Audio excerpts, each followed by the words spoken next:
Thank you so much. Thank you very much, President Monti, caro Mario. Thank you all for this opportunity. Magnifico Rettore, Bocconi students and faculty, and distinguished guests. It is an honor to open the academic year at Bocconi University, a cathedral, as we could just hear, of economic thought for Italy, but also for the whole of Europe. I've learned, and I could listen right away, that this university owes much of its prestige indeed to the work of a bright woman, Lady Javotte Bocconi. She led this institution for almost 30 years, and she always thought of Bocconi as a European university. Long before the Erasmus program, she invested in cultural exchanges with universities all across Europe. She believed that students could learn a lot if they looked beyond Italy's borders, but also that Italy had much to contribute to the European cultural debate. And this is still in Bocconi's DNA. Indeed, you are the founding member of Civica, the European Network of Universities for Social Sciences. You are home to students from over 100 nationalities. Bocconi continues to be a bridge across the Alps. It has brought ideas from the rest of Europe into Italy's economic debate. And it has brought Italy at the core of European policy making. And this is what I would like to talk about today, Italy's place in Europe. I would like to talk about what Europe is doing for Italy and how Italy can contribute to Europe's recovery. But first, allow me a few words about the beautiful and wounded city that hosts Bocconi, the city of Milan. Milan is a European capital. And no more than 1 year ago, Milan was teeming with life. A healthy economy, a rising skyline, music and culture at every corner. Milan was an attraction for not just for tourists, but also for entrepreneurs, for innovators, of course, students and scholars from all over Italy and Europe. Then the virus brought silence and pain to the streets of Milan. And the second wave is hitting Italy and the whole of Europe harder than anyone expected. Yet Italians are showing incredible resilience in the face of this tragedy. Milano, the city of art and fashion, is today the city of solidarity. It's a city where thousands of ordinary people have mobilized to help their neighbors in need. People like Riccardo and his friends, a group of high school students who have started cooking free meals for the doctors and nurses working night and day with COVID patients. Countless associations are distributing food to those who cannot afford it. Volunteers are delivering medicines to the lonely elderly people. And I know that some of these everyday heroes are among you today. I was told that 500 university students, and many of them from Bocconi, have given their time to tutor younger kids who are struggling with online classes. So you are showing once again the truth of that old song. You're showing again that Milan lay on Gran Milan. Since the early days of the crisis, I have believed that Europe should live up to these examples of solidarity coming from the European people. All European countries have been hit by the pandemic. But some countries have been hit harder and sooner. And while some member states had the strength to intervene in support of their national economies, others simply didn't have the financial reserves to do so. And this pandemic, this crisis, represents a symmetric shock with indeed asymmetric consequences across the Union. It is my deep conviction that Europe must intervene in these circumstances. All Europeans should enjoy the same opportunities and the same protections in the face of a crisis like this. It should not matter whether you are from the north or the south, the east or the west. This is the European promise. We are together in good and bad luck. We pull each other through. And this is what it means to be a union, a community of countries and peoples. This also concerns the functioning of our single market. When a company goes bankrupt in one member state, another business on the other side of the Union loses a customer or a supplier. A struggling economy in one part of Europe weakens a strong economy in another part of Europe. If our economies diverge too much, the single market suffers, and this means trouble for families and companies all across and in all corners of Europe. So there is a strong economic rationale for European solidarity. Europe can only recover together. We can only succeed together. And this is the idea of Europe that you, Mario, have always promoted. And it is also the idea of Europe I believe in. A social market economy on a continental scale. The European economy is built on free enterprise. The free movement of people and goods has given unprecedented prosperity to the people of Europe. But the single market can only function if the playing field is level and if we all have the same opportunities. So competition is good, but competition must be fair. And for this, inequalities must be tackled proactively. This is what makes Europe's economy unique. If you, for example, compare it to the US or to China, these are the founding principles of our union. A foundation that we can all share in spite of our different national and political backgrounds. Adenauer called it soziale Marktwirtschaft. De Gasperi preferred the expression economia mista di mercato. But the substance does not change. It is that idea that an economy has to be free and fair to be efficient, and vice versa. That we should all play by the same rules and we should all be given a fair shot. A social market economy allows everyone to converge upwards. The social market economy is part of who we are as Europeans. It is our unique European model. And it is how we can move out of this crisis together. This is why, since the early days of the crisis, I have worked for Europe to come to Italy's rescue.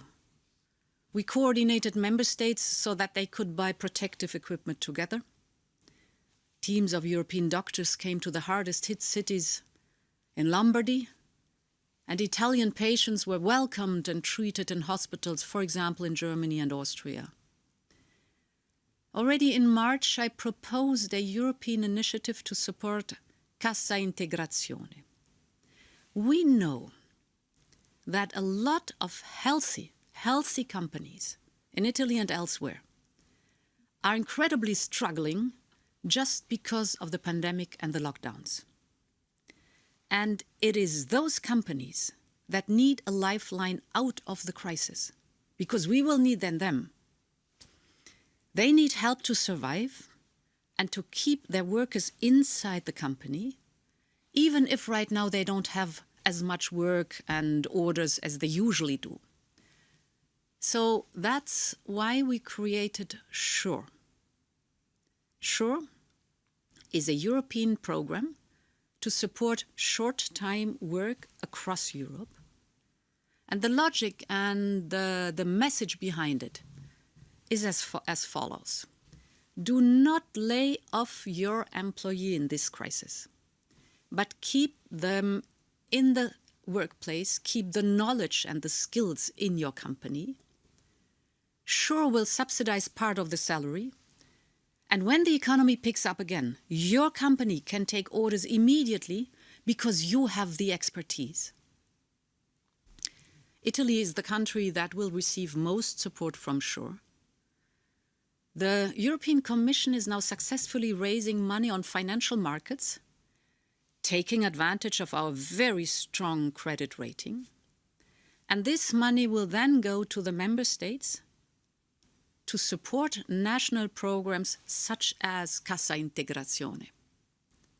In other words, after decades of ideological debates, this is European solidarity in action. SURE was the first step. Then came Next Generation EU, our recovery plan. 750 billion euros in investment on top of the long-term EU budget. And again, Italy will receive the largest share to recover and to support reforms. The European family rose up to help all its members in greatest need. And today I can say, l'Europa si desta. With Next Generation EU, for the first time, the European Commission is raising funds on the financial markets that will be channeled to member states as loans and grants. This is a huge decision and one that we do not take lightly. We are spending resources now that we will have to pay back in 10 years or more. In other words, we are borrowing money from future generations. So these resources should be invested for future generations. That's why we call it Next Generation EU. Not just to repair our economy, but to reshape it for the future and to preserve our planet, to mitigate risks the next generation will face. Next Generation EU will bring an unprecedented wave of public investment for the European economy, but also to the Italian economy. So European resources for our recovery and our reforms. But Next Generation EU will only succeed if Italy plays ball. And this is the moment for Italy to take its future into its hands and contribute to Europe's collective recovery. To make the most out of Next Generation EU, Italy will need two things: willingness to reform and a strategic approach to investment. First, reforms are the foundation for recovery, because only with the right reforms, Italy can ensure that Next Generation EU delivers on its citizens' expectation. I think, for example, reforms to speed up the justice system and public administration. This is essential to attract investment and give confidence to the business sector. But even more importantly, Italy's young people need a fair shot to find a good and rewarding job. Too many young graduates are choosing to leave the country because they cannot find the job they deserve. Many other young people don't have the skills that the job market requires from them. I know that a city like Milan has managed to revert the brain drain, at least to some extent. So some bright minds who had left are coming back because you have built an ecosystem that rewards talent and attracts investment. And this is the way. Italy can be a place where every young person has the right skills and finds the right job. This is the kind of reforms that Italy needs to kick off a strong recovery. Second, investment must be strategic. The resources from Next Generation EU shouldn't just restart the economy. With them, we must also make our economies evolve, make them greener, more digital, more resilient to shocks. But this cannot be achieved by Brussels or from Brussels. We need each and every European country to identify strategic projects to shape the economy of tomorrow. Next Generation EU will only succeed if it finds fertile ground in our member states, in Italy, and all across Europe. And I'm confident that this will happen. Italy has come out of countless crises. You were a devastated country after World War II, but you rose to becoming a G7 economy. In Milan, after the economic crisis of 2008, you seized the opportunity of the World Expo to launch a new phase of economic and cultural growth for the city. So this is a country of innovators. Throughout the centuries, you have always been capable of rethinking your traditions, your artisanship, your industry, even your cuisine. So thanks to this, Italy has today the second industrial base in Europe. And around the world, made in Italy means beauty and top quality.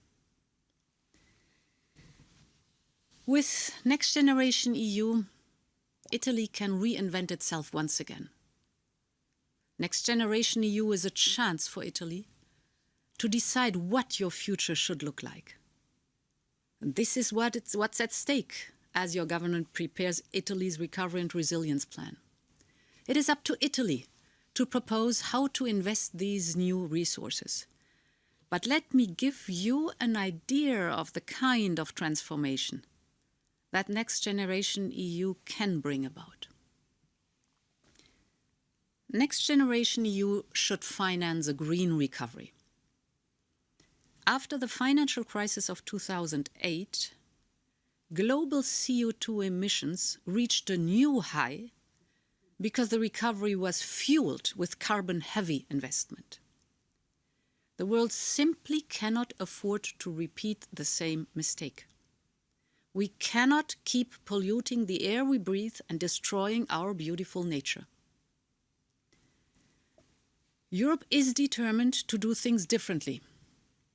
This time, we have asked all member states to invest at least 37% of the Recovery and Resilience Fund to deliver on our European Green Deal. And Italy could use its share of Next Generation EU to switch to new energy sources, such as clean hydrogen, to invest in electric public transport, or to support organic farming and industries that use recycled materials. We have put some ideas and guidelines on the table, but the choice belongs to Italy. For instance, we have proposed to launch a renovation wave to make our buildings more energy efficient. At Bocconi, you know something about sustainable buildings. I know that your new urban campus was designed as a green complex, built with innovative materials and powered by the sun. And this is a great model.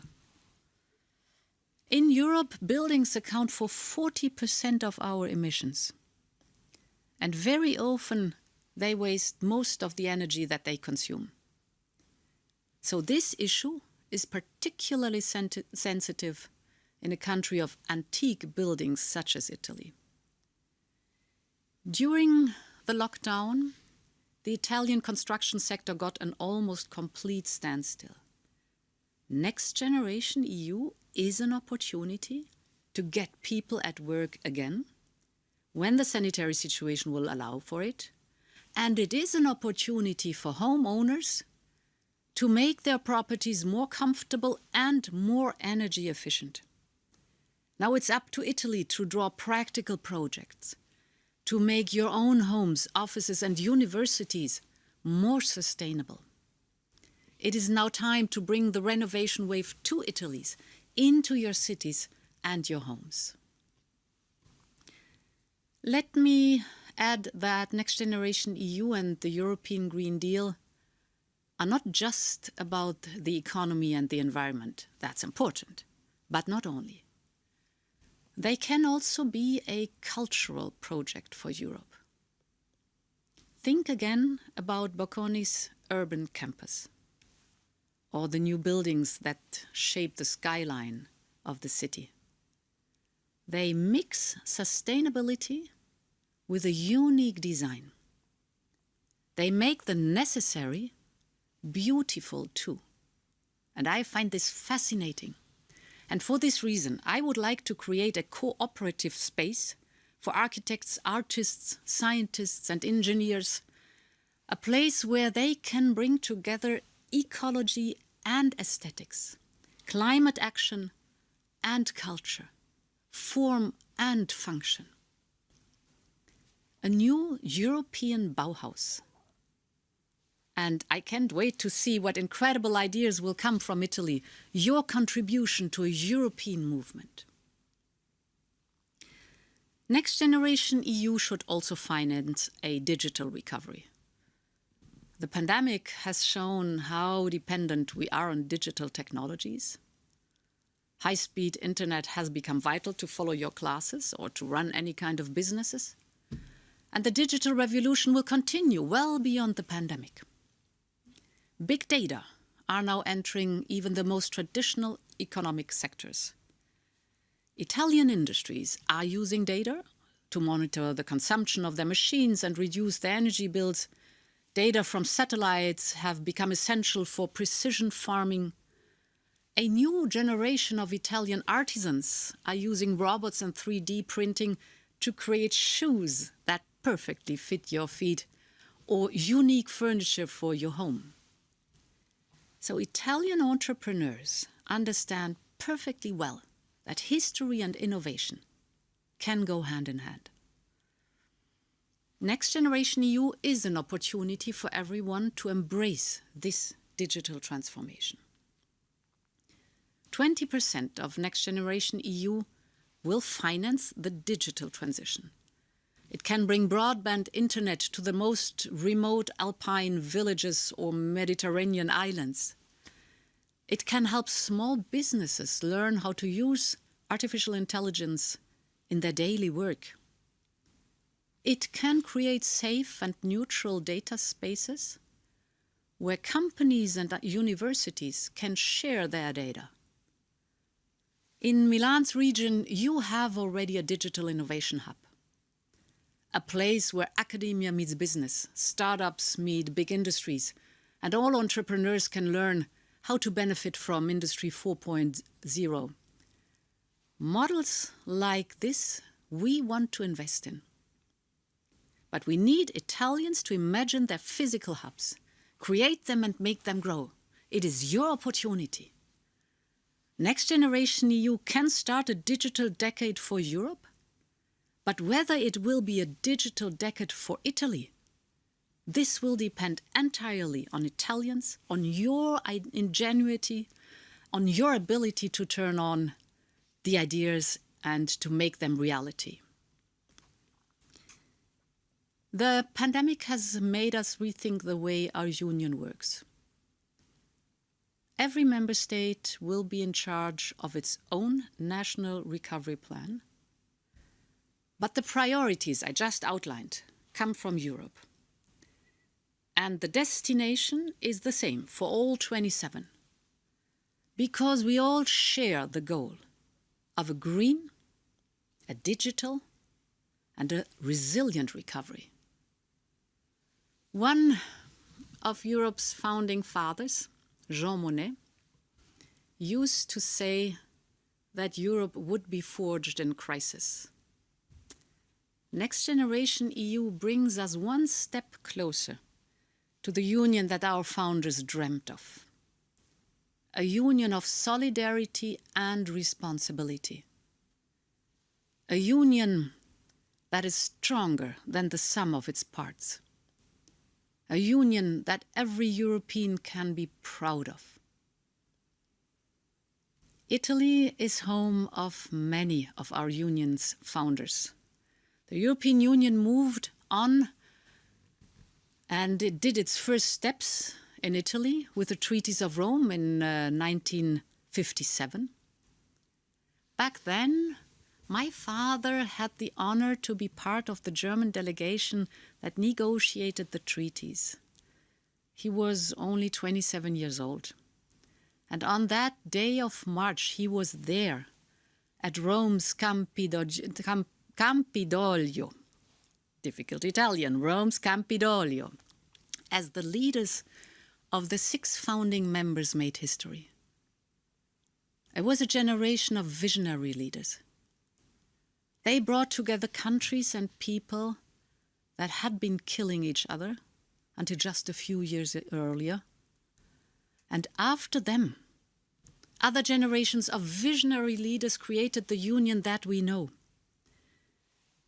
The generation that built the single market, that generation that unified our continent after the fall of the Berlin Wall.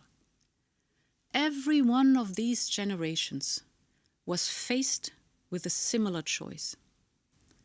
On the one hand, the status quo, the old disagreements, the path that leads to nowhere. And on the other hand, a more ambitious path, a path where all Europeans advance together towards the same destination. And this is the choice that we are facing again today. Our decisions will determine whether we can repair our economy, but also prepare it for the future. But building the future will depend on you, on the next generation of Europeans. You are studying to be the leaders of tomorrow, in business, in politics, in academia, and in society. The future will be what you make of it. Europe will be what you want it to be. So best luck for this new academic year. It will be harder than many other years, but Europe needs you more than ever. Your talent, your ideas, your engagement. Thank you and long live Europe. Viva l'Europa!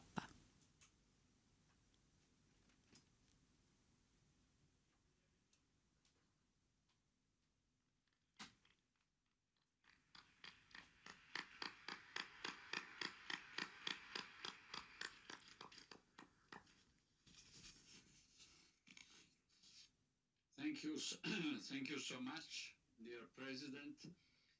You reminded us that Jean Monnet used to say that Europe would be forged in crisis. Allow me to complete the quote. Europe will be forged in crisis and will be the sum of the solutions adopted for future crises.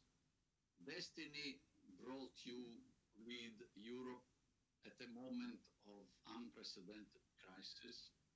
You are working exactly to provide a solution to this crisis, which will be part of an important part of the historic construction of Europe. We are very grateful to you for this. It's been a great honor to listen to you. All the best success for your activity, for all of us, for Europe, and do come to Bocconi really when it will be possible. Thank you so much. Thank you so much. Thank you so much, Mario. I have gotten from you a wonderful present, which I will try to show to the camera so that you can. Merci beaucoup for that. Here it is. And it will get a special place in my office. And I hope that one day, first of all, I can come personally to Bocconi University to see all what I've been talking about. It's so tempting to discover not only the history, but also the achievements of this university. And this plate in my office will remind me that there is a travel to Bocconi University in future. Thank you very much.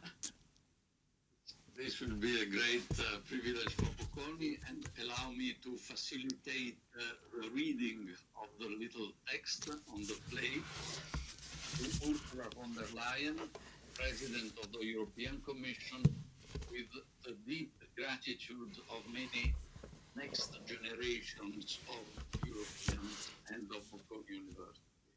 Milan, Brussels, 28 November 2020.